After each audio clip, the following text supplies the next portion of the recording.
करते हैं। मैं बताता हूँ जातवाद का दर्द। हाँ, हम लोग कर रहे हैं ना, हम लोग कर रहे हैं। आप भी नहीं कर रहे, जो आप बैनर पे लिख हाँ, रहे हैं, उसके मुद्दे पर देखिए हमारी मांगे क्या क्या है उस पर बता दें। जातीय आरक्षण खत्म होना हाँ, एकदम खत्म होना चाहिए आज। हाँ हाँ, बस एकदम उसी पर बता रहे हैं आपको, उसी पर बता रहे हैं। क्या टाइटल लगा, एक सेकंड हम बोलने दीजिए ना बीच में। क्या टाइटल लगाना जातवाद है? अगर टाइटल लगाना जातवाद है तो पासवान भी लगाते हैं, यादव भी लगाते हैं, वर्मा भी लगाते हैं, शर्मा भी लगाते हैं, तिवारी भी लगाते हैं, मिश्रा भी लगाते हैं, पाड़े भी लगाते हैं। ये जातवाद नहीं है। आज एक तरफ हमारा अगर निमंत्रण होता है, भोजन करने के लिए जाते हैं बफर सिस्टम में, भोजन किसने बनाया क्या पूछते हैं, हमारे बगल में किसने रोटी उठाई क्या पूछते हैं, हम साथ में भोजन करते हैं, किसी की जात नहीं पूछते। हम एक कॉलेज में जब एक मिनट ध्यान से, जब हम कॉलेज में एडमिशन लेते हैं और किसी भी बच्चे से मित्रता करते हैं तो उसकी जात नहीं पूछते। एक चाय की दुकान पर जाते हैं, चाय वाले से चाय लेते हैं, उसकी जात नहीं पूछते। समोसे से समोसा लेते हैं, जात नहीं पूछते। सब्जी वाले से सब्जी लेते हैं, जात नहीं पूछते। लेकिन जब हम सरकारी काउंटर पर फार्म भरने जाते हैं तो हमारी जात पूछी जाती है। हम पाड़े हैं तो 500 देंगे और हम पासवान है तो 50 रुपया देंगे, फिर चाहे पापा देंगे, फिर चाहे पासवान रामविलास पासवान का लड़का हो और फिर पांडे चाहे मनरेगा में काम करने वाले का लड़का हो। जातवाद कौन कर रहा है? एक पूछना है तो पूछिए, आप पूछिए प्रश्न। क्या बेनिफिट होगा अगर ये खत्म हो जाएगा? देखिए, बाबा साहब अंबेडकर ने कहा 10 साल के लिए रिजर्वेशन होना चाहिए। इस देश के चंद गद्दार नेता आज क्या कह रहे हैं कि आज 70 साल बाद बाबा साहब भी आ जाएंगे लेकिन आरक्षण नहीं खत्म होने देंगे। तो क्या वो बाबा साहब के सिद्धांत पर चल रहे हैं? कभी पाड़े, तिवारी, मिश्रा, ठाकुर साहब, अग्रवाल, बनिया को नहीं देखा होगा कि वह दलित समाज को जात के आधार पर गाली दे। आप मुझे बताइए, भारत समानता का अधिकार देता है सबको, फिर भी वो जात के आधार पर पंडित जी बभनवा ठकुरवा कह करके 500 गाली दे, उनके खिलाफ कोई कानून नहीं है। उनकी बकरी हमारे खेत में चली जाए, हमको डांट दे, जात सूचक शब्द के तहत जेल में हमको डलवा देंगे।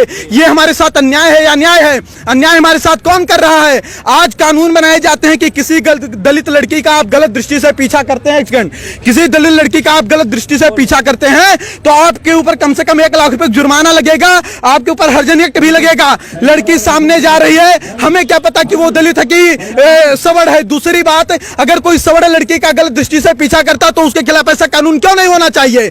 ये भेदभाव हो रहा है कि नहीं हो रहा है? आज मैं स्वयं 8वीं क्लास में पढ़ता था, मैं 1.5 साल का था, तभी हमारे पिताजी खत्म हो गए थे। 300 रुपया फीस जमा करना था, गुरुजी ने कहा बेटा नहीं जमा करोगे नाम काट देंगे। हमें फीस जमा करना था। हमारी माताजी कर्जा रुपया लेकर के आई, जबकि हमारे मित्र राजेश आर्य थे जो कि 80 से आते थे, उनके पिताजी 500 रुपया दिए, उनका 200 पड़ा, हमारा 300 पड़ा। गुरुजी से मैंने कहा कि गुरुजी कर्जा मैं लेकर के आया हूँ, ब्याज पर मुझे रुपया देना पड़ेगा, 300 मुझसे क्यों लिया गया? उन्होंने बताया कि आप जनरल वर्ग से हो। मुझे पता नहीं था कि जनरल वर्ग क्या होता है। अब सोचिए आप, जातवाद की बीज कहां से पैदा हुई? हम उस आर्य के साथ बैठते थे, भोजन करते थे, खाना खाते थे, साथ में पढ़ने जाते थे।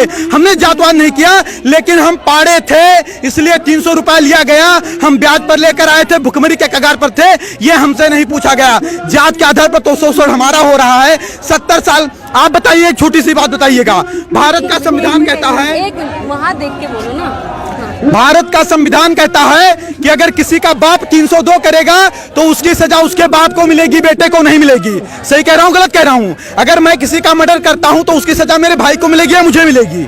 किसे मिलेगी? मुझे मिलेगी ना। तो सोचिए, 1947 के पहले जो शोषण हुआ, ना शोषण करने वाले जिंदा हैं और जिनका शोषण हुआ ना वो जिंदा हैं। फिर उसका बदला 1999, 92 और 95 में पैदा होने वाले बच्चे से क्यों लिया जा रहा है? आज अगर 70 साल से सारे नेताओं के भाषण सुन लीजिए, क्या कहते हैं कि यह सरकार दलितों की है, पिछड़ों की है, शोषितों की है, वंचितों की है।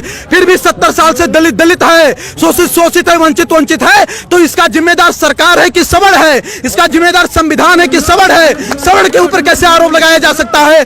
हम नरेगा में काम करें, हम मजदूरी करें, हम ठेला लगाएं, लेकिन पंडित जी हैं इसलिए मुझे अच्छे स्कूल में एडमिशन नहीं मिलेगा, 90% लाकर मुझे फेल कर दिया जाएगा। क्या मुझे इस देश में न्याय नहीं मिलना चाहिए? और अगर न्याय देने की क्षमता इस देश की सरकारें नहीं रखती हैं तो खुल करके कह दें कि आप इस देश के नागरिक नहीं हो, हमारे मताधिकार भी छीन लें। फिर क्यों कह रहे हैं, हमारे वोट क्यों ले रहे हैं वो लोग? SC/ST एक्ट का 10 महीने जेल है। अब आप क्या मांग रख रहे हैं? अगर इन मांगों को नहीं माना जाए, हमारी मांग ये है कि देखिए, एक समय था, एक कालखंड था जब जातवादिता रही होगी। आज जातवादिता नहीं है। यहाँ जितने लोग आए, मैंने किसी की जात नहीं पूछी, सबसे हाथ मिलाया, नमस्ते प्रणाम किया। आज कोई ऐसा नहीं करता। अंतरजातीय विवाह, आपको पता होगा कि भारत का संविधान कहता है कि 18 साल की लड़की हो जाएगी तो स्वेच्छा से शादी करने के लिए वह निर्णय ले सकती है कि नहीं है? तो अब शादी अंतरजातीय करना है कि जातीय करना है, वो लड़कियों के ऊपर निर्भर है। बाप उस पर दबाव नहीं बना सकता है, उस पर आप हम पर भी प्रेशर नहीं बना सकती हैं। और आपको बता दूं, अगर अंतरजातीय शादी करने से जातवाद खत्म होता तो अम्बेडकर की वाइफ भी ब्राह्मण थी, वो क्यों नहीं ब्राह्मण हो गए अम्बेडकर जी?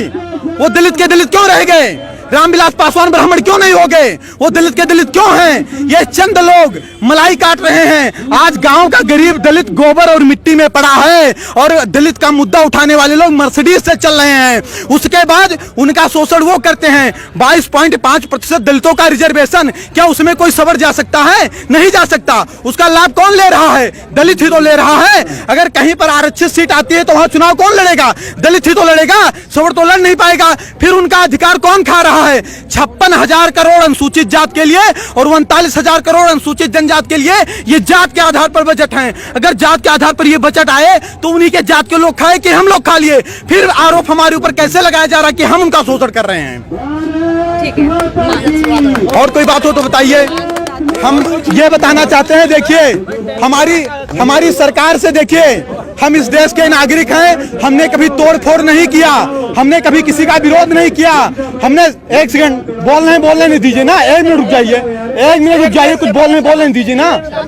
हमने कभी सरकार के खिलाफ आवाज नहीं उठाई, हमने कभी तोड़ फोड़ नहीं किया, हमने बस नहीं चलाए, हमने ट्रेन नहीं फूकी। हमारी मांग हमेशा शांति से रही है। बाप दादा देश के लिए, धर्म के लिए लड़ते लड़ते मर गए, उनके बच्चे आज सिस्टम से लड़ करके मर रहे हैं। 2 लाख ब्राह्मणों के जनेऊ तोड़वा दिए गए, गर्दनें कटवा दी गई। 12-12 साल के राजपूत बच्चे, उनकी माएं तिलक लगा करके युद्ध क्षेत्र में भेज देती थी, तब हमारा धर्म बचा। हम देश और धर्म के लिए लड़ते लड़ते मर गए, हमारे बाप दादा मर गए, आज हम सिस्टम से लड़कर मर रहे हैं। क्या इसीलिए लड़कर मरे थे?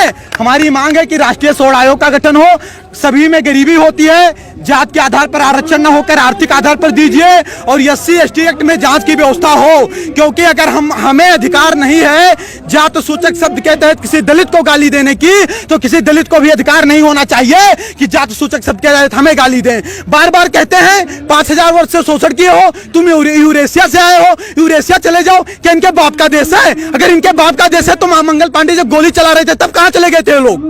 कहां चले गए थे लोग?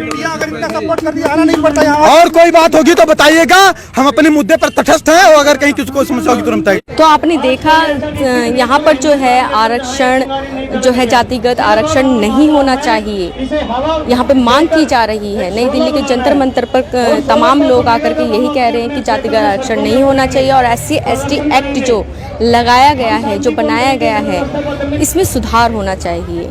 क्यों है कि इन सब चीज़ों को जो है सरकार इस पे सुनवाई करे, इस पे संज्ञान ले, जो ये मांग रहे हैं। और जेठेरी जी जो है रामलीला मैदान में, उनका आमरण अनशन चलता रहेगा। जो इनकी मांगे हैं वह पूरी होनी चाहिए। इन्हीं मांगों के